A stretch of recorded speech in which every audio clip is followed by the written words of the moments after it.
নবী কয় আমার চেয়ে বড় বুজুর্গ কেউ নাই। আল্লাহ কয় সামনের দিকে হাঁটো।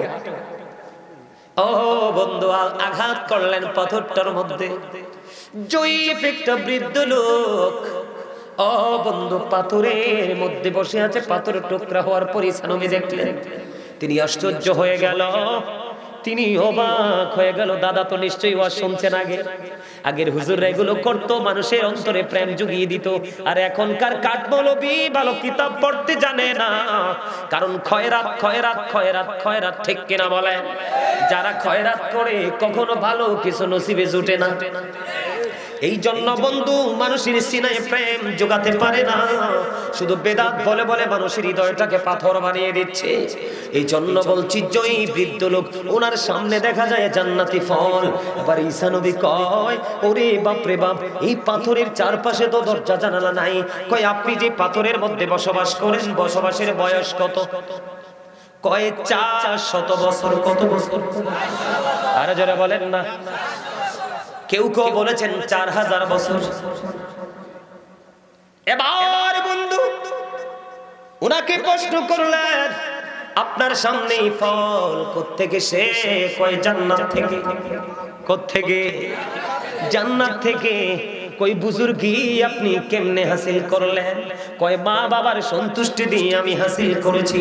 বন্ধু, আজকে আল্লাহ সবাইকে ক্ষমা করবে রে, যেই কপাল পোড়া সন্তান মা বাবার অবাধ্য, মা বাবার কলিজায় আগুন লাগিয়ে দিচ্ছে রে।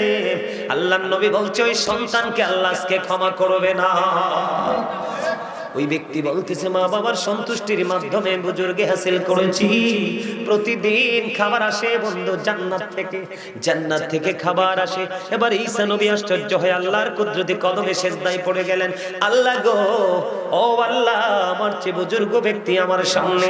এবার আল্লাহ রাব্বুল আলামিন আল্লাহর নবী ঈসা রুহুল্লাহকে ডাক দিয়ে বলতেছে, ঈসা রুহুল্লাহকে ডাক দিয়ে বলে, ঈসা রে, শাবানের রাত্রিতে আমার বন্ধু নবীর উম্মতেরা যদি গোলামি করে রে, তাইলে ওই 4000 বছর অথবা 400 বছর এই পাথরের মধ্যে বসে যে বৃদ্ধ লোকটা গোলামি করতেছে, জান্নাতি ফল সে খাইতেছে, ওই বুজুর্গের চাইতেও আমি আল্লাহর কাছে বরাতের রাত্রিতে যারা ইবাদত করবে প্রাণ উজাড় করে, ওই বুজুর্গের চাইতেও আমি বুজুর্গ বলে গণ্য করে নিব। সুবহানাল্লাহ, এটা মজা হইছে না? আরো জোরে। আমার নবী কইছে, যারা জান্নাতের বাগানে আসে, জান্নাতের বাগানে যারা আসে, জান্নাতীদের জন্য জান্নাতি খাবার হলো। সুবহানাল্লাহ। আরে আরো জোরে কর না, ভালো লাগে না খবরটা? আরো জোরে কর না। তাহলে আজকের রাত কি হাতছাড়া করা যায়? এটা যারা ছাড়ে ইচ্ছে করে, তারা কি আসলে বুদ্ধিমান? আসলেই তারা বোকা, তারা উইক, তারা দুর্বল। মনে রাখবেন, দুর্বল মানুষের সফলতা কোথাও আসে না, আর স্ট্রং মানুষের সফলতা সব জায়গায় আসে। আলহামদুলিল্লাহ বলেন, আর জোরে বলেন না। আমার কাছে কিন্তু অত্যন্ত ভালো লাগতেছে। আমি যদিও অসুস্থ, আজকে আমি ওঠার সময় আমার কে জানি বুকে হাত দিয়ে বললাম, আপনি শুকাই গেছে। আমি বলছি, আজকে জানুয়ারির 5 তারিখ মসজিদ উদ্বোধন করে এসে অসুস্থ হয়েছি। সে অসুস্থতার প্রভাব এখনো আছে, খাবারের রুচি একবারে নাই, কিন্তু প্রোগ্রাম তো চলতেছে প্রতিদিন। গতকালকে 2টা করছি।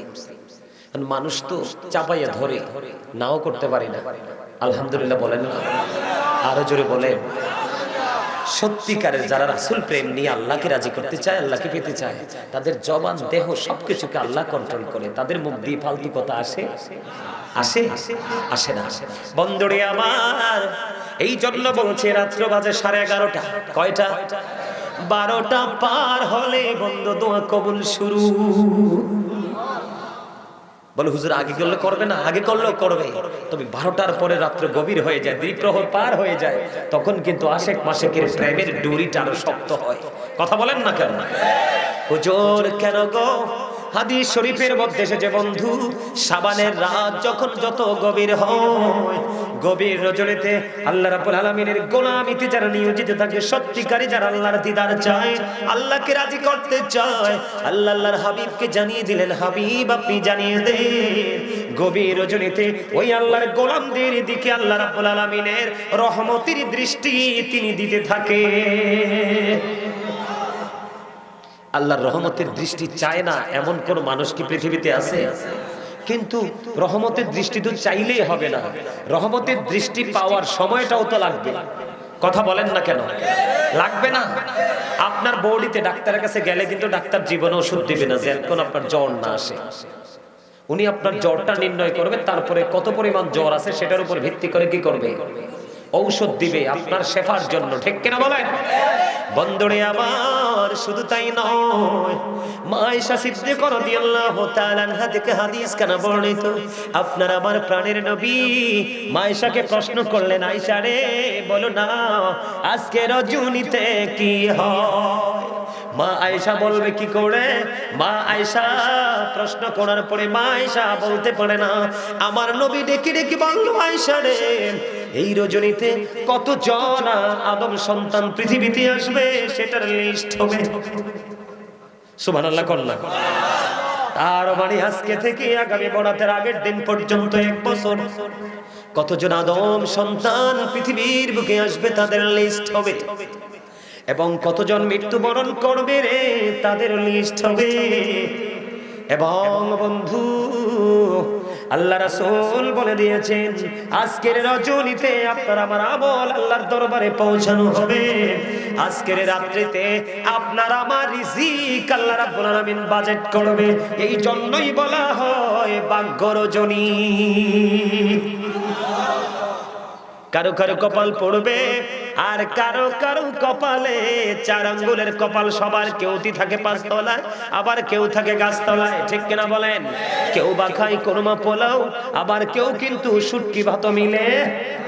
তার কারণ হলো বন্ধু, আপনার একটা প্রত্যাশা থাকতে হবে। এই প্রত্যাশাকে ফিল আপ করার জন্য শুরু থেকে আপনাকে প্ল্যানিং করে কাজ করতে হবে। এই জন্য মুমিনরা প্ল্যান করে কাজ করে। কি করে? প্রতিদিন অন্তত পক্ষে 5 ওয়াক্ত নামাজ পড়বে, আল্লাহর জিকির করবে, যতটুকু সাধ্য মানুষের পাশে দাঁড়াবে, আর এই পবিত্র স্পেশাল রাত এবং দিনের অপেক্ষায় থাকবে। সুবহানাল্লাহ বলেন না? আল্লাহ রাসূল বলে দিয়েছেন, শাবানের চাঁদের 15 তারিখ রাত্রিতে যে ব্যক্তি ইবাদত করবে, আল্লাহর গোলামি করবে প্রাণ উজাড় করে, সে কি সেই সন্তোষ এবং তাহারই সৌভাগ্য। তার মানে আমরা যারা গোলামি করব, আমি আসার সময় আমার এই ছেলেগুলোকে বলে আসছি, মাহফিল শেষ করে বাসায় আসব, আসার পরে আগে ইচ্ছে মতো নিজে কতক্ষণ আল্লাহর গোলামি করব।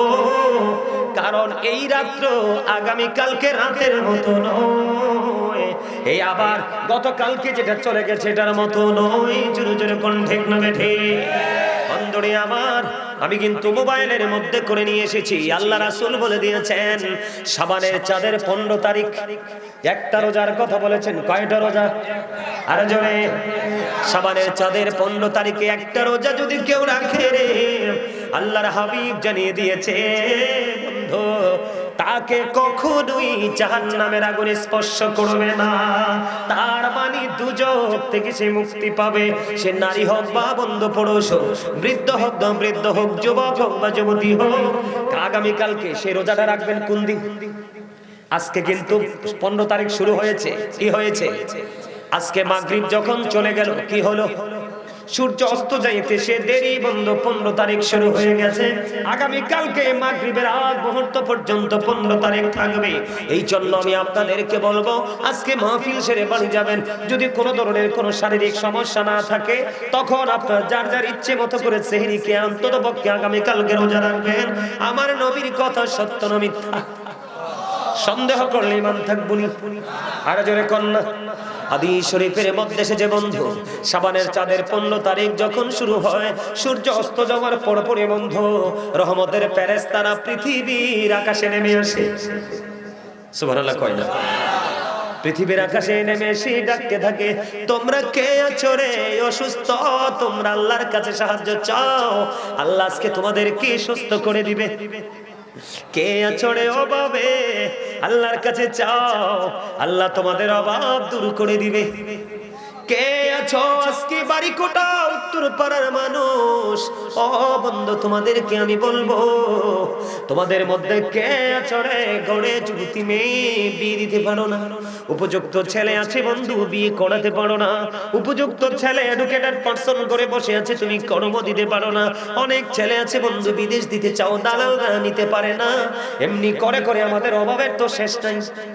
বিশেষ করে বাংলাদেশের মানুষ সবচেয়ে বেশি যে সমস্যা সেটা হলো অসুস্থতা এবং দরিদ্রতা। কথা বলেন না কেন? আরেকটা হলো সন্তান বেশি বেশি অমানুষ হওয়া। আল্লাহর কাছে চাইবেন, দয়াল রে আমার নবীর হাদিস থেকে জেনেছি তুমি নাকি আজকে ক্ষমা করে দিবা, যা চাইবো তাই নাকি বরাদ্দ দিবা। মালিক আমার ছেলেগুলো আমার অবাধ্য হয়ে গেছে, বাধ্য করে দাও। মেয়েগুলো আমার বিয়ে দিতে পারি না, বিয়ের ব্যবস্থা করে দাও।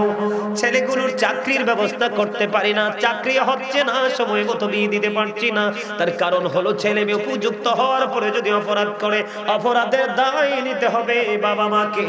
এই জন্য বন্ধু আপনি আমি আল্লাহর কাছে চাইবো, আল্লাহ রাব্বুল আলামিন ফজরের আজানের আগ পর্যন্ত আজকে সব আপনার আমার জন্য বরাদ্দ করে দিয়েছে।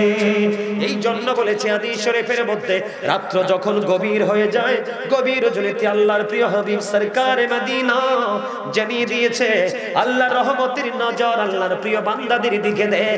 যার উপর আল্লাহর রহমত থাকে রে, তার কখনোই বন্ধু কোনো অভাব থাকতে পারে না। ঠিক নেই?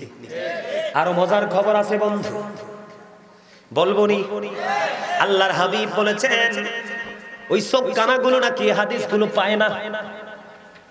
আল্লাহর হাবিব সরকারে মদিনা তিনি বলে দিয়েছেন বন্ধু, তিনি জানিয়ে দিয়েছেন বনি কালব গোত্রের মধ্যে যতগুলো বকরি ভেড়া আছে, কি বনি কালব গোত্রের মধ্যে আমাদের এলাকায় চৌধুরী বাড়ি আসেনি, ভুইয়া বাড়ি আসেনি, খনকার বাড়ি আসেনি, আছে না এরকম? এইরকম একটা গোত্র হলো বনি কালব। বনি কালব গোত্রের মধ্যে মেম্বরটা কি দেখো অসুস্থ, অন্দি হাসি দিয়ে লাইছে, হ্যাঁ ঘুম ভাঙছে না, প্রেম আইছে ভিতরে। আরো জোরে কর, আরো জোরে আলহামদুলিল্লাহ করলাম, আলহামদুলিল্লাহ সুবহানাল্লাহ বিসমিল্লাহ যাই করবেন, সব জিকির, কোনো লস নাই। এখানে বসলে কি নাই, কোনো লস। দেখেন না কি কয় আল্লাহর নবী, বনি কালব গোত্রের মধ্যে যতগুলো বকরি ভেড়া আছে, এই বকরি ভেড়াগুলোর গায়ের মধ্যে যতগুলো পশম আছে, কি আছে? পশম আছে। ওই পশমের সম পরিমাণ মানুষকে আল্লাহ আজকে রাত্রিতে ক্ষমা করে দিবে। আর জোরে কন্যা সুবহানাল্লাহ। অন্য হাদিসের মধ্যে এসেছে বন্ধু তিনটা বংশ, বনি নাজার, বনি রবি, বনি কালব। তিনটা গোত্রের নাম এসেছে কয়টা? তিনটা গোত্রের নাম এসেছে। তিনটা গোত্রের মধ্যে যতগুলো বকরি ভেড়া আছে, ওই বকরি ভেড়ার গায়ে যত পশম আছে, ওই পশমের সমপরিমাণ মানুষকে বন্ধু আল্লাহ রাব্বুল আলামিন আজকে রাত্রিতে ক্ষমা করে দিবে। বলে হুজুর খবরটা আপনারা সংখ্যাটা কি নির্ণয় করতে পেরেছেন? কিতাব প্রমাণ করেছেন ও বন্ধু, এক একটা গোত্রের মধ্যে কম পক্ষে 20,000-এরও বেশি বকরি ভেড়া ছিল। সুবহানাল্লাহ বলেন না? খবরটা কি সহজ নেই? একটা ছাগল, একটা ভেড়া, এগুলোর গায়ে যে কই পরিমাণ পশম আছে আপনার আমার পক্ষে গণা সম্ভব নেই। একটা গোত্রের মধ্যে নাকি 20,000-এরও বেশি বকরি ভেড়া আছে। সুবহানাল্লাহ বলেন না? 20,000 বকরি ভেড়া কি সহজ? 20,000-এরও বেশি গায়ে যত বেশি পশম আছে, ঠিক তত সমপরিমাণ মানুষকে আল্লাহ আজকে রাত্রে ক্ষমা করবে। এই জন্য বন্ধু নবী জানিয়ে দিয়েছে আজকে রাত্রি হলো জিকিরের রাত, আজকে রাত্রি হলো দরুদ পড়ার রাত, আজকে রাত্রি হলো নফল নামাজ পড়ার রাত, আজকের রাত্রি হলো কোরআন তেলাওয়াত করার রাত, আজকের রাত হলো মিলাদের রাত, আজকের রাত হলো ওয়াজ নসিহতের রাত, আজকের রাত হলো মালিককে রাজি করার রাত। মালিক কেমনে রাজি হইব জানেন? নামাজ পড়লেও জিকির, কোরআন তেলাওয়াত করলেও জিকির, জিকির না কি? দুরূদ পড়লেও জিকির, নামাজে দাঁড়াইলেও জিকির। আপনি যা করবেন বলে হুজুর সবকে জিকির। হ্যাঁ, সুবহানাল্লাহ বললেন এটাও জিকির, আলহামদুলিল্লাহ বললেন এটাও জিকির, লা ইলাহা ইল্লাল্লাহ বললেন এটাও জিকির, আল্লাহু আকবার বললেন এটাও জিকির, কাউকে ভালো কাজের জন্য ডাকলেন এটাও জিকির, কাউকে খারাপ কাজকে ধামাচাপা দেওয়ার জন্য বাধা দিলেন এটাও জিকির। তাহলে আজকের রাত হলো জিকিরের রাত। সুবহানাল্লাহ কয় না কেন? এখন জিকিরটা যে করবেন, নরমালি জিকির যে করবেন, জিকিরের ফজিলত কি? আজকের রাত তো বিশেষ রাত, অন্যান্য রাত্রির সাথে তুলনা চলে না, কিন্তু তারপরেও জিকিরের তো সাধারণ ফজিলত আছে, আছে না নাই? কথা বলেন আছে না নাই? আরো জোরে বন্ধুরে আমার। এখন জিকিরটা করতে হবে কেমনে দেখেন, ফাযকুরুল্লাহ কিয়ামান, দাঁড়িয়ে দাঁড়িয়ে জিকির করো, ও কুউদান, বসে বসে জিকির করো, ওয়ালা যুনুবিকুম, শুয়ে শুয়ে জিকির করো, কিন্তু জিকির বন্ধ করা যাবে না। আল্লাহ বলেছেন ইয়া আইয়ুহাল্লাযীনা আমানু যকুরুল্লাহা যিকরান কাসীরা ওয়া সাব্বিহুহু বুকরাতান ওয়া আসীলা। আল্লাহ বান্দাদেরকে ডেকে ডেকে বলেছেন, ঈমানদারেরা তোমরা বেশি বেশি করে জিকির করো, সকাল তো সন্ধ্যা আল্লাহর পবিত্রতা ঘোষণা করো। আল্লাহর অর্ডার মানা দরকার না? তাহলে অন্য সব সময় তো আমরা করি জিকির, কিন্তু আজকে একটু বেশি করি। কি করব? আজকে একটু কেন করব? অন্যান্য রাত্রে নফল ইবাদতের চাইতে আজকের রাত্রে নফল ইবাদতের পাওয়ার একটু বেশি। জানেন আপনার আমার আশেপাশে, আপনাদের আশেপাশে কবরস্থান আছে না? আপনারা কবরের পারে গিয়েও জিয়ারত করবেন।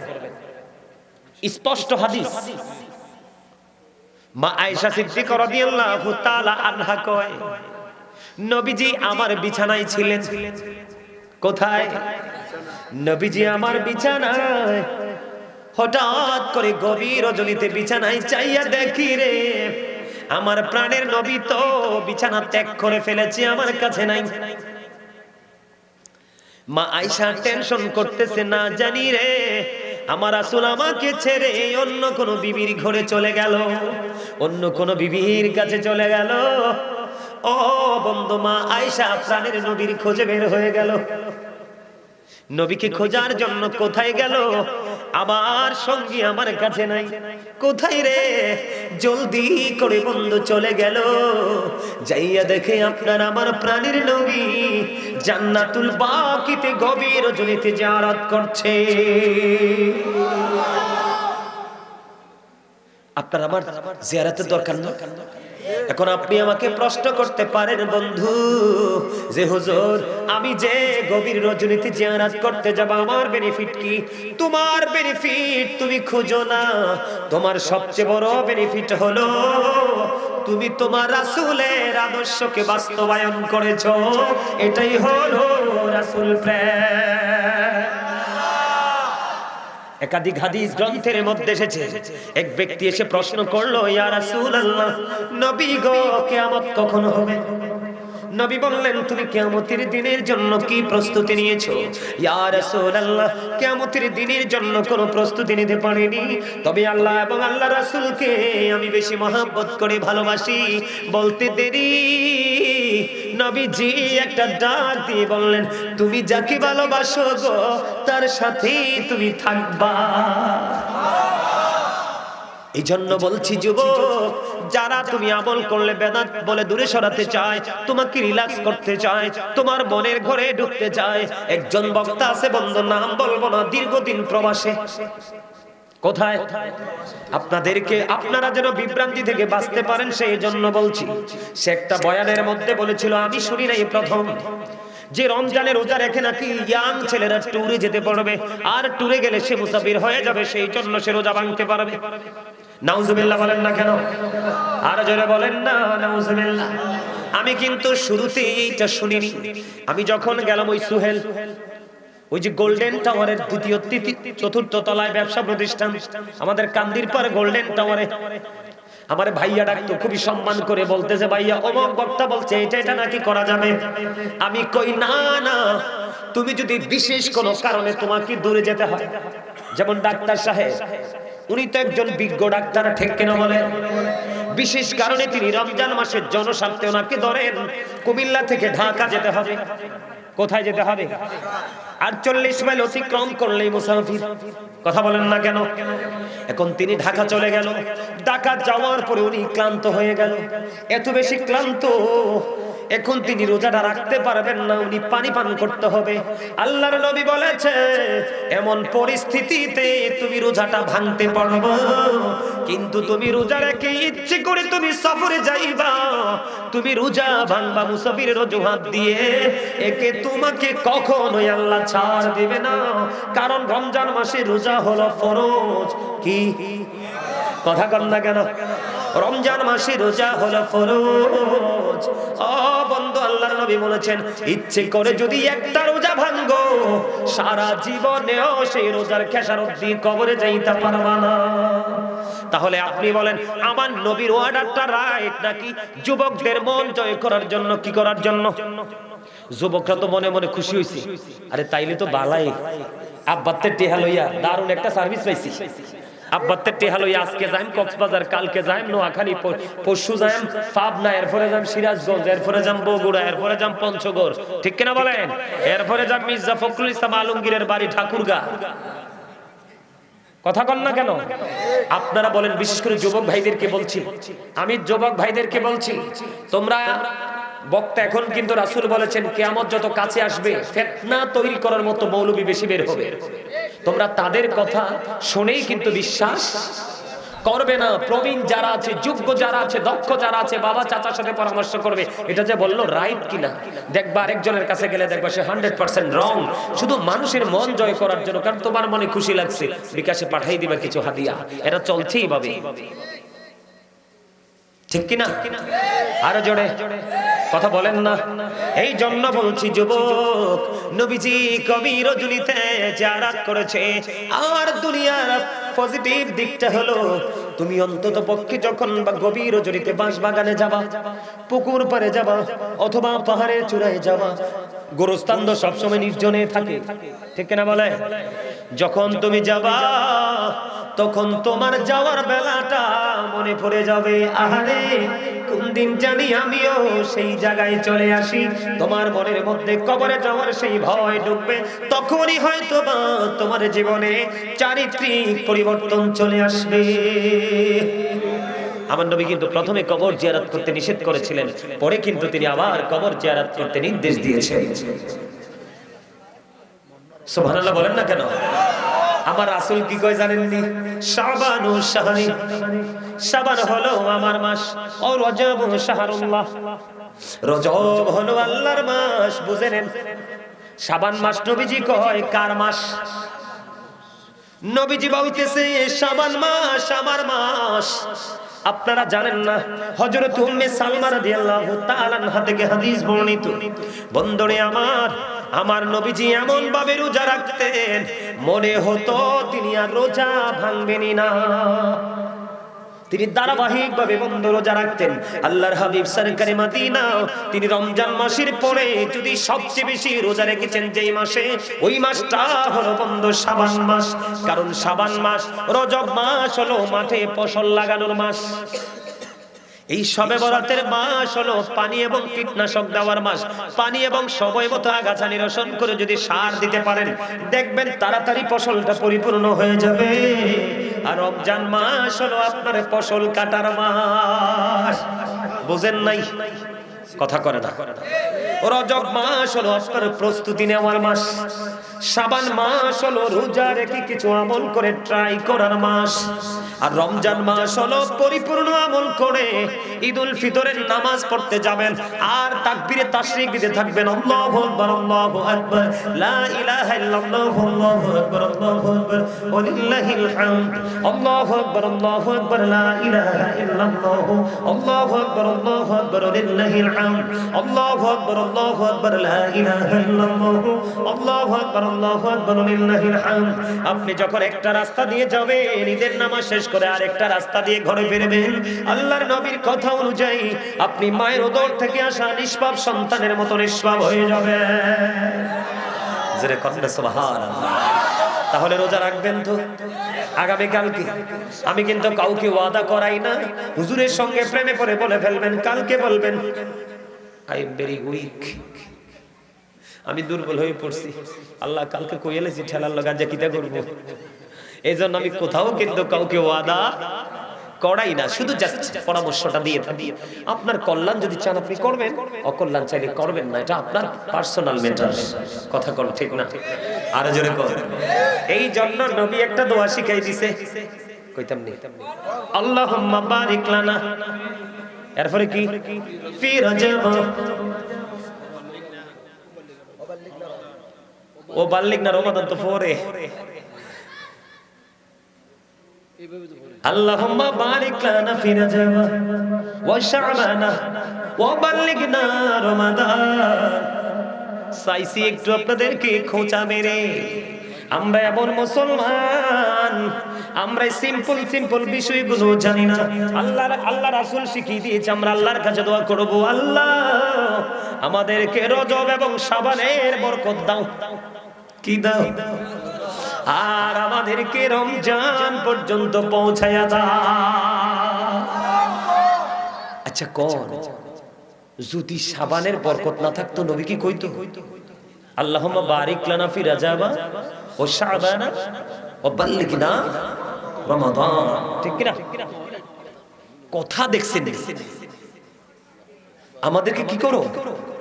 শাবান মাসে বরকত দাও, রজব মাসে বরকত দাও এবং রমজান পর্যন্ত আমাদেরকে পৌঁছে দাও। সুবহানাল্লাহ বলেন না? আজকে আসলে কি জানে, রমজান মাসে পৌঁছে দেওয়ার মধ্যে অনেক কারণ, হায়াত আছে, সুস্থতা আছে, কত কিছু আছে, আছে না? কথা বলেন না? তাহলে এত কিছু থাকার পরেও কত বড় দুঃসাহস, ওরা কয় আহলে হাদিস, তার মানে হাদিস গ্রহণকারী। ওই আমার চাচাই কইছে আহারে হাদিস, ওই আরেক স্বাস্থ্য ভাই কয় আহারে খবিস। আসলে এটাই হেসা।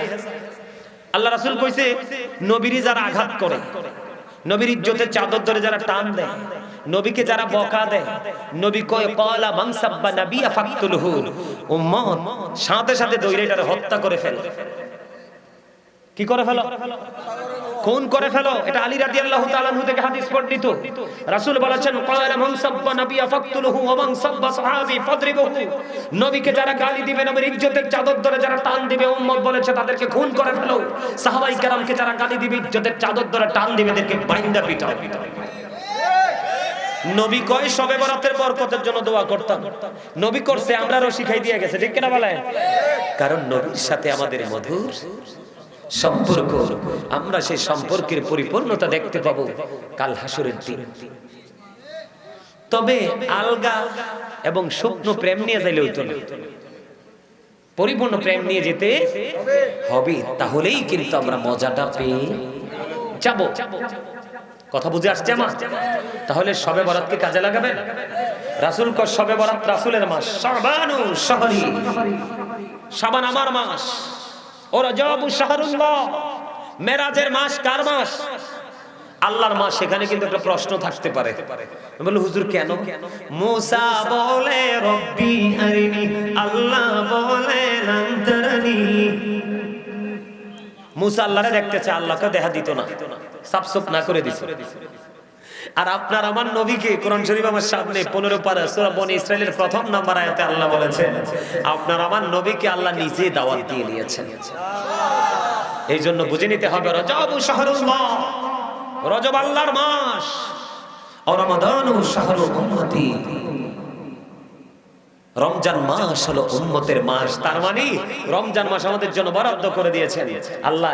এত বেশি বরাদ্দ করছে, যেই কোনো আপনি নরমাল একটা ইবাদত করবেন 70 থেকে 700 গুণ পর্যন্ত বাড়িয়ে দেওয়া হবে। এত বেশি ফজিলত।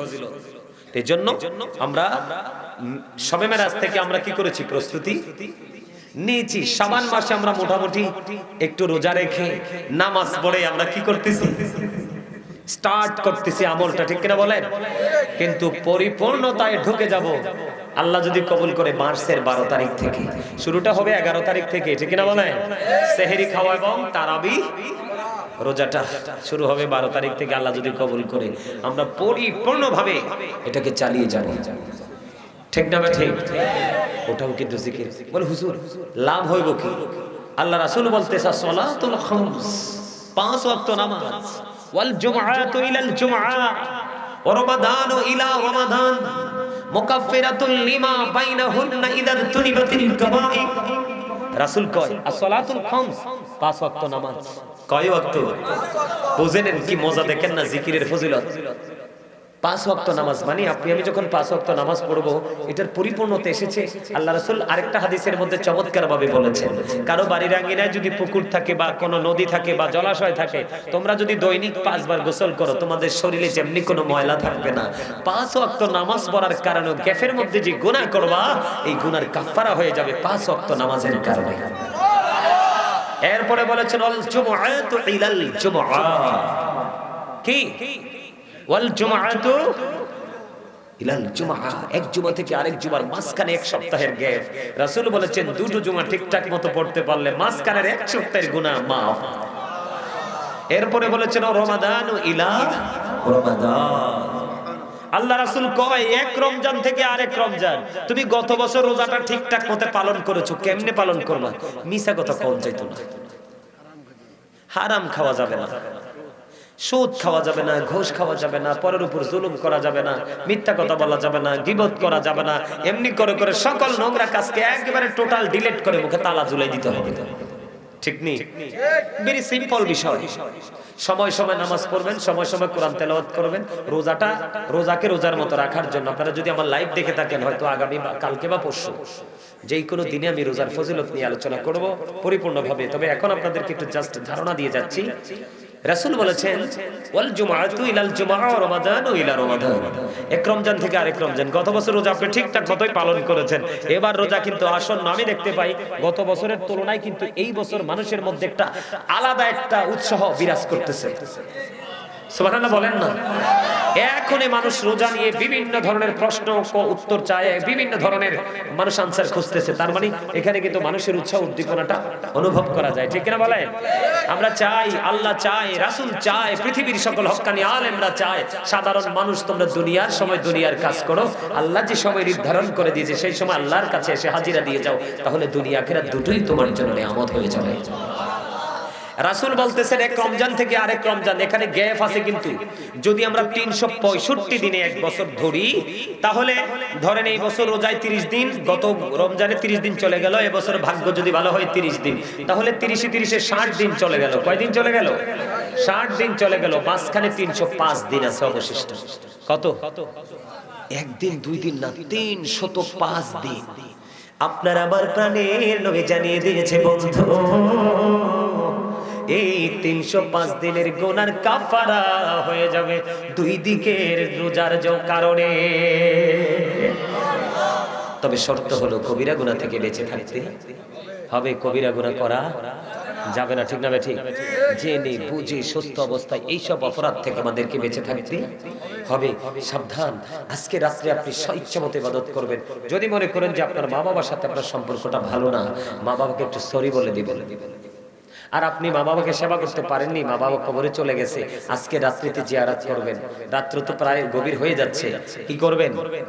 কথা বলে না, জিয়ারত করবেন আগামীকালকে দিনের বেলা সুযোগ পেলে, অথবা ইফতারের সময় কোনো আলেমকে দাওয়াত দিয়ে অথবা কোনো ফকির মিসকিনকে পাইলে তাদের আত্মার মাগফিরাতের উদ্দেশ্য করে খাওয়াই দিবেন। সুবহানাল্লাহ বলেন। কেন জানেন? পিতামাতার ইন্তেকালের পরে তাদের সেবা, তাদের সাথে ভালো আচরণ হলো, তাদের জন্য দোয়া করা, কি করা? তাদের জন্য দান সদকা করা, তাদের জন্য কি করা? দান সদকা করা। বাবা মার প্রিয়জন যারা বন্ধু ছিলেন, বাবা মা নাই, তাদের সাথে সুসম্পর্ক বজায় রাখা, এগুলো আমাদেরকে মনে রাখতে হবে, এগুলো আমাদেরকে শিখে রাখতে হবে। কথা বুঝতে পারছেন? আরো জোরে বলেন, আমার কথা আপনারা বুঝতে পারছেন? এই জন্য আমরা কিন্তু এই গুরুত্বপূর্ণ সময়গুলোকে আমরা কি করব না, অবহেলা করে, অবজ্ঞা করে আমরা এগুলোকে বাদ দিব না। কথা কি বুঝতে পারছেন? আর বেশি বেশি করে রাসূলের প্রেমে পড়ে দরুদ পড়বেন, কারণ মা বাবা যার নাই তার মতো অসহায় আর কেউই। বলে না আমার মা নাই, আমার বাবা নাই, দয়াল রে দয়াল, আমার কি মা ডাকার সাদ নাই রে, আমার কি বাবা ডাকার সাদ নাই রে। ঘরে যাইয়া সবাই দেখে মা জননীর মুখ, বাবা যখন মাথায় হাত দে ভুলে যাই সব দুঃখ। আমার মা নাই, আমার বাবা নাই, দয়াল রে দয়াল, আমার কি মা ডাকার সাদ নাই রে। শোনে স্বপনে শুধু মা, তোমার কথা মনে হয়, কতদিন দেখি না তোমার, ভুলে কি গেছো আমার, ভুলে কি গেছো আমার, আদর সোহাগ মাগো আর কথা পাবো, কার চলে আমি নিজেকে জড়াবো, কার কাছে ধরবো মিছে বায়না, তোমার মতো কেহ নাই। শোনে স্বপনে মা, তোমার কথা মনে হয়, আমার ভবন জোড়ে শুধু দুঃখ জ্বালা, কে আর পরাবে আমায় সুখের সীমালা। আমার ভবন জোড়ে শুধু দুঃখ জ্বালা, কে আর পরাবে আমায় সুখের সীমালা। কপলে কে দেবে আর কাজলে রুটি, তুমি জেনে ধরায়, শোনে স্বপনে শুধু মা, তোমার কথা মনে হয়। মারহাবা বলেন না। যার মা বাবা নাই সে বুঝে যে সে কতটা অসহায়। পৃথিবীতে মা বাবার মতো আপন আর কেহ নেই, ঠিক না বলেন? সম্মানিত উপস্থিতি, আলোচনা আর দীর্ঘায়িত করব না, আলোচনা শেষ না, আর আলোচনা করব না। আপনাদের মধ্যে একটা ক্লান্তি আমি দেখতে পাচ্ছি। আমি আরেকটু জিকির করব, দুরূদ পড়ব, কিয়াম করব, মুনাজাত দিতে দিতে আরেকটু সময় লাগবে, ঠিক না? সম্মানিত উপস্থিতি, দয়া করে এতক্ষণ 2 দিন ব্যাপী যেহেতু মাহফিলটা, আপনারা অনেক লম্বা সময় ধরে আলোচনা